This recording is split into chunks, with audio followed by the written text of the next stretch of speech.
আমরা কোনো আন্তর্জাতিক সংগঠনে বিশ্বাসী না, আমরা এই সমস্ত মানবাধিকার সংগঠনে বিশ্বাসী না। তালেবানদের বিরুদ্ধে বলেছিল যে আন্তর্জাতিক আদালত তাদেরকে নিষিদ্ধ ঘোষণা করছে, তাদের ব্যাপারে 2 জন নেতার ব্যাপারে তারা তাকে গ্রেফতারি পরোয়ানা জারি করছে। তালেবানের পক্ষ থেকে স্পষ্ট উত্তর দেওয়া হয়েছে, আমরা তো কোনো ধরনের আন্তর্জাতিক আদালতে বিশ্বাস করি না, কোনো ধরনের আন্তর্জাতিক আদালতকে স্বীকৃতি দেই না। তালেবানরা কি মরে গেছে?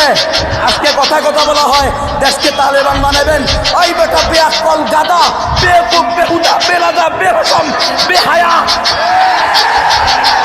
সারা বিশ্ব যেখানে তালেবানের কাছে মাথা নত, ওর বাপ আমেরিকা তালেবানের কাছে গিয়ে মাথা নত, রাশিয়া তালেবানের কাছে হাঁটু গেতে বলছে, চায়না তালেবানের দয়ার দিকে তাকিয়ে আছে, ইন্ডিয়ার মতো মালাউল মুশরিকরা তালেবানের দয়ার দিকে ভিক্ষা করতেছে।